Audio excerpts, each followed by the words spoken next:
मेरे सभी प्यारे साथियों को मेरा प्यार भरा नमस्कार। और आज के वीडियो में हम लोग डिस्कस करेंगे टॉमस हार्डी की बायोग्राफी और उनके इम्पॉर्टेंट वर्क्स पर आधारित कुछ मोस्ट इम्पॉर्टेंट एमसीक्यूज जो हमारे पीजीटी के एग्ज़ाम के लिए बहुत ज़्यादा बेनिफिशियल होंगे, हेल्पफुल होंगे। अच्छा, इससे पहले मैं एक इनके ऊपर एमसीक्यूज़ की वीडियो अपलोड कर चुका हूं, जिसमें मैंने 1 से लेकर के 25 तक के सभी एमसीक्यूज़ डिस्कस किए थे। अगर आप लोगों ने वो वीडियो नहीं देखी है तो जा कर के देख लें। इस वीडियो में हम लोग 25 से लेकर के 50 तक के एमसीक्यूज़ डिस्कस करेंगे। लेकिन एमसीक्यूज़ डिस्कस करने से पहले थोड़ा सा संक्षिप्त रूप में मैं टॉमस हार्डी के बारे में बता देना चाहता हूँ। अगर मैं टॉमस हार्डी की बात करता हूँ तो टॉमस हार्डी का जो जन्म हुआ था वो 2 जून 1840 को स्टिंगफोर्ड डॉर्सेट इंग्लैंड में हुआ था। कहाँ? 1840 को स्टिंगफोर्ड डॉर्सेट इंग्लैंड में इनका जन्म हुआ। और इनकी मृत्यु की बात करें तो 11 जनवरी 1928 को लगभग 87 वर्ष की आयु में डॉरचेस्टर डॉर्सेट इंग्लैंड में ही इनकी क्या हो गई थी? मृत्यु हो गई थी। यानी कि डॉरचेस्टर डॉर्सेट इंग्लैंड में इनकी क्या हो गई? मृत्यु हो गई। और उस समय इनकी आयु कितनी थी? 87 वर्ष की आयु में लगभग। अगला बात करते हैं इनके माता पिता की। अगर हम इनके माता पिता की बात करते हैं तो इनके पिता का नाम टॉमस हार्डी था और इनकी माता का नाम क्या था? जेमिमा था। ठीक है। इनके पिता टॉमस हार्डी एक राजमिस्त्री और स्थानीय बिल्डर थे और इनकी माता जो थी जेमिमा एक पढ़ी लिखी महिला थी। ध्यान बनाए रखना, यानी कि जो इनके पिता टॉमस हार्डी थे वो एक स्टोन मैसन थे और लोकल बिल्डर आप कह सकते हो। और लेकिन इनकी जो माता थी जेमिमा वो वेल एजुकेटेड लेडी थी। इनकी जो एजुकेशन हुआ था वो कहाँ से हुआ था? किंग्स कॉलेज लंदन से हुआ था। और इन्होंने अपने जीवन में 2 शादियाँ की थी। पहली शादी इन्होंने 1874 में एमा लेविनिया गिलफोर्ड से की थी और ये शादी इनकी कब तक? 1912 तक चली थी। इसके बाद में इन्होंने जो है 1914 में फ्लोरेंस डगडेल से शादी कर ली और ये शादी इनके जीवन पर्यंत यानी कि मृत्यु तक चलती रही और इनकी मृत्यु भी 1928 में ही हो गई थी। तो ये दोनों शादियां ध्यान बनाए रखना, एमा लेविनिया गिलफोर्ड और फ्लोरेंस डगडेल। इसके बाद ऑक्यूपेशन की बात करते हैं तो ये ग्रेट विक्टोरियन पोइट और नॉवलिस्ट कहे जाते हैं। अगर हम इनके अवार्ड की बात करते हैं तो ऑर्डर ऑफ मेरिट 1910 में दिया गया था। इसके बाद में honorary university degrees from Aberdeen, Cambridge and Oxford, इनसे इनको क्या मिला था? मानद उपाधि मिली थी। कहाँ कहाँ से? ऑर्डर ऑफ मेरिट ध्यान बनाए रखना 1910 में, एबरडीन, कैम्ब्रिज और ऑक्सफोर्ड आदि से इनको मानद उपाधि, इसे हम कह सकते हैं कि ऑनरेरी डिग्री इनको मिली थी। वो कहाँ कहाँ से? एबरडीन, कैम्ब्रिज और ऑक्सफोर्ड यूनिवर्सिटी से। अब हम इनका सबसे पहला एमसीक्यू देखो। पहला तक तो हमने ये कितने तक? आपके 25 तक हम डिस्कस कर चुके हैं। 25 के बाद 26 से देखिएगा। 26 में कौन सा है हमारा? ये है कि टेस इज अरेस्टेड, टेस को अरेस्ट कर लिया गया on the charge of murder. किसके मर्डर में टेस को अरेस्ट कर लिया गया? And is ultimately sentence to death, और इसको मृत्यु की सज़ा सुना दी गई। होम डज सी किल, इसने किसको मारा था? मतलब ये हुआ कि टेस को हत्या के आरोप में गिरफ्तार किया जाता है और अंततः उसे मौत की सज़ा सुनाई जाती है। वह किसे मारती है? क्वेश्चन ये है। तो वो किसको मारती है? तो ये एलेक को मारती है। किसको? एलेक को। यानी कि सी ऑप्शन हमारा क्या होगा? सही हो। टू बी एक ज्यूड फाउली दिखाए जाते हैं जो कि पत्थर तोड़ने वाले एक राजमिस्त्री बनना चाहते हैं। ये क्या हैं? अच्छा, 28 नंबर का क्वेश्चन, हाँ इधर देख लीजिएगा। Jude Fawley a stone mason basis to be, ये क्या बनना चाहते हैं? ये क्वेश्चंस दिया गया है। तो ये क्या? एक स्कॉलर बनना चाहते हैं, एक स्कॉलर। ए ऑप्शन हमारा क्या होगा? सही होगा। 29 नंबर की अगर हम बात करते हैं, Jude falls in love with, Jude प्यार करने लगती है with the women of animal passion. Who is she, वो कौन होती है? ज्यूड को एक कामुक महिला से प्यार हो जाता है और वह कौन है? तो आपको यहाँ पर आंसर करना है। 4 ऑप्शंस आपके सामने दिए गए हैं। वो कौन होती हैं? अरेबेला डॉन होती हैं। यानी कि ये सी ऑप्शन हमारा सही होगा, अरेबेला डॉन। अगला 30 नंबर पे क्वेश्चन देख लीजिएगा। Jude the Obscure has been very controversial novel. जो इनका ज्यूड द ऑब्सक्योर था वो बहुत ही कंट्रोवर्शियल उपन्यास था, बहुत ज़्यादा विवादास्पद उपन्यास था। इसके बाद में Hardy gave up novel writing on account of hostile. और इसी कंट्रोवर्सी के कारण हार्डी ने कुछ समय के लिए अपने नॉवेल्स को लिखना छोड़ दिया था। फाइनली ही टुक शेल्टर, और इसके बाद उन्होंने क्या लिखना शुरू करा था, तो पोइट्री को लिखना शुरू करा था। ए ऑप्शन हमारा सही होगा। 31 नंबर क्वेश्चन हमारा क्या कहता है, in a novel of Hardy two rivals for the same women return to England and find that they are travelling on the train that carries her coffin. मतलब ये हुआ कि हार्डी का एक उपन्यास में एक ही महिला के दो प्रतिद्वंदी जो हैं वो राइवल जो हैं वो इंग्लैंड लौटते हैं और पाते हैं कि वे उस ट्रेन में यात्रा कर रहे हैं जिसमें उनका क्या है, कॉफिन है, डेट मीन्स ताबूत है। ये कौन सा उपन्यास है, किस उपन्यास की एक कहानी है, आपको ये बताना है। तो ये कौन सा, a pair of blue eyes की कहानी है, C option, a pair of blue eyes. फिर इसके बाद में 32 नंबर का एडगन Heath becomes a part of a conflict. जो एडगन हीथ होता है वो संघर्ष का हिस्सा बन जाता है। Potence and very well as a human character. ठीक है, पोटेंस का मतलब होता है, पोटेंट यानी कि कोई शक्तिशाली शक्ति एक मानव चरित्र के रूप में, और परिवर्तनशील भी होता है यहाँ पर। ठीक है, वेरिएबल भी होता है। इन विच नॉवेल डज इट अपीयर, एक इसमें अपीयर होता है, तो रिटर्न ऑफ द नेटिव में बी ऑप्शन हमारा क्या होगा, सही होगा। यानी कि रिटर्न ऑफ द नेटिव बहुत इंपॉर्टेंट नॉवेल है, इसे ज़रूर ध्यान बनाए रखना। ठीक है, रिटर्न ऑफ द नेटिव को।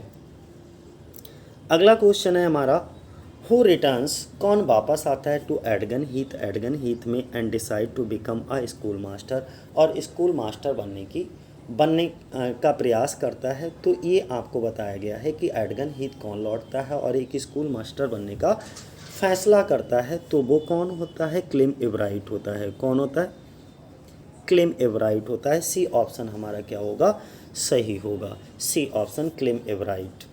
अगला अगर हम बात करें 34 नंबर पे, he wish to raise the class at the expense of the individuals rather than the individuals at the expense of the class. वह क्लास की कीमत पर व्यक्तियों की बजाय पूरे क्लास को ऊपर उठाना चाहता है, वह कौन है। यानी कि वो इंडिविजुअल व्यक्ति को ऊपर उठाने के बजाय उस वर्ग के जितने भी लोग हैं उन सभी लोगों को वह ऊपर उठाना चाहता है। तो हु इज ही, इसमें ऐसा कौन व्यक्ति दिखाया जाता है, तो वो कौन होता है, क्लेम इब्राइट होता है in the return of the native में, जो कि क्या एक टीचर बन जाता है और टीचर बन के समाज को अच्छा शिक्षित करके वो पूरे समाज को ऊपर उठाना चाहता है। ठीक है, Clym Yeobright. Eustacia Vye marries Clym, Eustacia Vye होती है वो क्लिम से शादी कर लेती है इन दी होप, इस उम्मीद से डैड की ही वुड टेक हर, वह उसको लेकर के जाएगा, पेरिस लेकर के जाएगा। बट लेकिन हर इल्यूजन इज ओवर, लेकिन उसका जो इल्यूजन होता है, उसका जो भ्रम होता है वो ओवर हो जाता है, ख़त्म हो जाता है जब एडगन हीथ में, जब क्लेम इब्राइट जो होता है, बेन ही डिसाइड, यहाँ पे ही जो यूज हुआ है वो क्लेम इब्राइट के लिए, क्लेम इब्राइट डिसाइड करता है टू सेटल होने के लिए इन एडगन हीथ। सी सीक्स रिलीफ्स, इसके बाद वो relief in the company of her farmer lover, जो उसका पूर्व प्रेमी होता है उसकी संगति में वो राहत की तलाश करती है। यह प्रेमी वही व्यक्ति है। ये प्रेमी कौन होता है, इस बात को विशेष ध्यान देना। This lover is the same man who marries Thomasin Yeobright, ये वही आदमी होता है, ये वही प्रेमी होता है जो थॉमसन एवराइट से शादी करता है। किस आदमी का हम जिक्र कर रहे हैं, हु इज़ द मैन, वो आदमी कौन है, तो बाइल्डीव होता है, डेमन बाइल्डीव। सी ऑप्शन हमारा सही होगा, डेमन बाइल्डीव। बाइल्डीव जो है वो थॉमसन एवराइट से शादी करता है, लेकिन बाद में वो किसके साथ भागता है, यूटेसिया बाई के साथ। ये पहले यूटेसिया बाई का एक्चुअली ये लवर भी दिखाया जाता है, लेकिन बाद में ये यूटेसिया बाई होती है वो क्लेमेराइट के पीछे पड़ जाती है, ये सोच करके कि मैं इसके साथ पेरिस में जाऊंगी और खूब मज़े करूंगी, लेकिन वो एडगन हीथ में ही रुक करके टीचर बनने का फैसला कर लेता है। इससे उसके सारे सपने धूमिल हो जाते हैं। अगला क्वेश्चन हमारा कौन सा है, 36 नंबर पे, who wants to marry Thomasin, Thomasin से शादी करना कौन चाहता है in the novel Return of the Native. जो हमारा उपन्यास है रिटर्न ऑफ द नेटिव, उसमें थॉमसन से शादी कौन करना चाहता है, तो डिगोरी बेन एक दिखाया जाता है। डिगोरी बेन जो रिडल मैन होता है वो इससे शादी करना चाहता है। ए ऑप्शन हमारा सही होगा, डिगोरी बेन, जो कि क्या कहते हैं, गेरुआ रंग क्या होता है उसको बेचने का काम करता है उसमें, ठीक है, रिडल मैन होता है, ये समझ ध्यान बनाए रखना। अगला नेक्स्ट क्वेश्चन है हमारा 37 नंबर पे कि what does depress me is the sight of so much pain in the world, constant pain. देखो बड़ा प्यारा सा क्वेश्चन है, दुनिया में इतना दर्द, लगातार दर्द देखकर मुझे निराशा होती है। ये कौन हार्डी कहते हैं, जो टॉमस हार्डी कहते हैं, यार इस दुनिया में इतना ज़्यादा दर्द है और इस इतने दर्द को मैं लगातार जब मैं देखता हूँ तो मुझे बड़ी निराशा होती है। ये किसके शब्द हैं मेरे दोस्त, ये हार्डी के शब्द हैं, टॉमस हार्डी। 38 नंबर पे अगर हम बात करें तो 38 नंबर पे क्या है, who brings a gold Finch at the marriage of Elizabeth. उन्होंने कहा कि एलिजाबेथ जैन की शादी में गोल्ड फिंच कौन लाता है, और ये किस उपन्यास की बात है, in the novel the mayor of कास्टरब्रिज। अगर हम मेयर ऑफ कास्टरब्रिज की बात करें, ये भी इनका इम्पॉर्टेंट नॉवेल है। अच्छा एक चीज़ और है कि टॉमस हार्डी का जितने भी उन्होंने नॉवेल अपने लिखे वो सभी नॉवेल एकदम बहुत इम्पॉर्टेंट हैं, सभी पढ़ने लायक हैं। उस समय की स्थिति और परिस्थिति को देख करके उन्होंने जो भी देखा वो लिखा। तो यहाँ पर देखिए 38 नंबर की अगर हम बात करते हैं तो कौन सा होगा, 38 नंबर पे हमारा कौन सा ऑप्शन होगा, हैंचार्ड, माइकल हैंचार्ड, हैंचार्ड। ठीक है, हु ब्रिंग्स कौन लेकर के आता है गोल्ड फिंच को एलिजाबेथ जैन की शादी में, तो हैंचार्ड होता है। 39 नंबर पे अगर हम बात करें, इन विच नॉवेल, कौन से नॉवेल में a boy nick named Father Time, एक बॉय होता है जिसका निक नेम होता है Father Time, hangs his little brothers, अपने छोटे भाइयों को भी फांसी लगा देता है, अपनी बहन को भी फांसी लगा देता है, in the grim effort to save them from hunger, उनको भूख से बचाने के लिए, and his parents from constant, लगातार एंजाइटी, चिंता। मतलब ये हुआ एक उपन्यास है जिसमें फादर टाइम्स नाम से उसका एक निकनाम होता है, एक लड़का होता है जिसका निकनेम होता है फादर टाइम। ठीक है, अपने छोटे भाई बहनों को भूख से और अपने माता पिता को जो लगातार चिंतित होते हैं, चिंता कर रहे होते हैं, उससे बचाने के लिए एक गंभीर प्रयास में क्या करता है, अपने भाई बहनों को फांसी पर चढ़ा देता है। तो ये हमारा कौन सा नॉवेल है, 4 ऑप्शन आपके सामने 39 में दे रखे हैं। तो कौन सा है, ज्यूड द ऑब्सक्योर है, ज्यूड द ऑब्सक्योर, बहुत प्यारा सा नॉवेल है, बड़ा ट्रेजिक भी है। तो शू इज़ मोर वो कैसी इंटेलेक्चुलाइड है, इंटेलेक्चुलाइड का मतलब होता है बौद्धिक है। ठीक है, बौद्धिक यानी कि बहुत ज़्यादा बुद्धिमान। अगला हम बात करते हैं 41 पे, थोड़ा सा बड़ा क्वेश्चन है लेकिन इसको समझिएगा। To tell without a mincing of words of a deadly war back between flesh and spirit and to point the tragedy of unfulfilled aims. I am not aware that there is anything in the handling to which exceptions can be taken. These lines appear in the preface of the first edition of. मतलब ये हुआ कि बिना किसी शब्द के जो mincing of word, कोई बिना किसी शब्द के, यानी कि अ deadly war of back between the flash and spirit. Flash and spirit जो होता है वो मांस और आत्मा के बीच छेड़े गए एक घातक युद्ध के बारे में बताना होता है, और अधूरे उद्देश्यों के उसके कुछ अनफुलफिल्ड एम्स होते हैं। आई एम नॉट अवेयर, जिसके बारे में वो बिल्कुल भी अवेयर नहीं होता, that there is anything in the handling to. ठीक है, और मुझे नहीं पता होता है कि हैंडलिंग में ऐसा कुछ भी है जिसके लिए अपवाद लिया जा सकता है, एक्सेप्शंस को लिया जा सकता है। ये जो प्रीफेस है वो कहाँ दिखाई देता है, ये प्रस्तावना कहाँ है, किसकी है, आपको ये बताना है। 4 ऑप्शंस आपके सामने फिर दे रखे हैं, एक ऑप्शन आपका सही है। तो ज्यूड द ऑब्सक्योर का ही ये प्रीफेस है, ध्यान बनाए रखना। तो अगर आपसे ये पूछा जाए कि ज्यूड ऑफ द ऑब्सक्योर का प्रीफेस कौन सा है, तो आपको ये प्रीफेस 2-3 बार पढ़ लेना है, जिससे आपको याद बना रहेगा कि जो ज्यूड द ऑब्सक्योर है उसका प्रीफेस कौन सा है। What has been immortalised by Hardy, यानी कि यहाँ पे ये पूछा गया है हार्डी ने क्या अमर कर दिया, कौन सी चीज़ को इमोर्टलाइज कर दिया, तो बेसेक्स को उन्होंने अमर कर दिया। अच्छा, उनके जितने भी उपन्यास होते हैं उसमें इनके नॉवेल्स की जो सेटिंग दिखाई जाती है, जो रीजन दिखाया जाता है, जो स्टोरी कहानी दिखाई जाती है, वो बेसेक्स ही होता है, इंग्लैंड का एक साउथ एरिया है। तो ये ध्यान बनाए रखना है, 42 नंबर का क्वेश्चन है, इम्पॉर्टेंट है, बेसेक्स। बेसेक्स रीजन इन्हीं के नाम से जाना जाता है, ध्यान। अगला क्वेश्चन कौन सा है, दी सब टाइटल बताना है आपको, एक उप शीर्षक बताना है आप the novel the mayor of कास्टरब्रिज। जो मेयर ऑफ कास्टरब्रिज है उसका सब टाइटल कौन सा है, तो इसका सब टाइटल दोस्तों कौन सा है, सी ऑप्शन हमारा सही होगा, the story of a man of character. The story of a man of character इसका सही ऑप्शन है, करेक्ट ऑप्शन है। और अगला 43 के बाद 44 नंबर का क्वेश्चन देखो। अगर हम 44 नंबर के क्वेश्चन की बात करते हैं तो the Three Mariners inn appears in, ये किस में अपीयर होते हैं, थ्री मैरिनर्स ए बी किस में अपीयर होते हैं, दी मेयर ऑफ कास्टरब्रिज में दिखते हैं। तो दी मेयर ऑफ कास्टरब्रिज, ये जो इन होती है, सराय होता है, वो किस में दिखता है, मेयर ऑफ कास्टरब्रिज में ये जगह दिखाई जाती है। अगला 45 नंबर पे कौन कौन सी चीज़ें हैं देखो। एक एवल वेटल की बात होती है, मिसेस गुड इनफ की बात होती है, और जोशुआ जुप, ये छोटे छोटे से कैरेक्टर हैं, छोटे छोटे माइनर कैरेक्टर दिखाए जाते हैं। तो कौन से उपन्यास के, कौन से नॉवेल के ये माइनर कैरेक्टर हैं, आपको ये बताना है। तो ये ज्यूड द मेयर ऑफ कास्टरब्रिज, किसके, द मेयर ऑफ कास्टरब्रिज, यानी कि सी ऑप्शन हमारा सही होगा, मेयर ऑफ कास्टरब्रिज के ये माइनर कैरेक्टर हैं तीनों। अगला क्वेश्चन हमारा क्या है, skimmington ride is a mayor of Casterbridge is organise in order to. जो मेयर ऑफ कास्टरब्रिज में स्किमिंगटन राइड का आयोजन इस उद्देश्य से किया गया था, वो उद्देश्य क्या था, तो लुसेटा और हैंचर्ड को बदनाम करने के उद्देश्य से, यानी कि डिफेम करने के उद्देश्य से किया गया था ये, डिफेम लुसेटा एंड हैंचर्ड।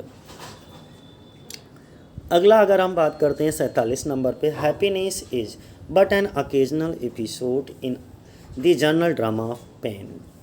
वो कहते हैं खुशी दर्द के सामान्य नाटकों में एक सामयिक प्रकरण मात्र है, मतलब happiness is but an occasional episode in the general drama of pain. This comment of Elizabeth shows Hardy's philosophy of life in which certainly।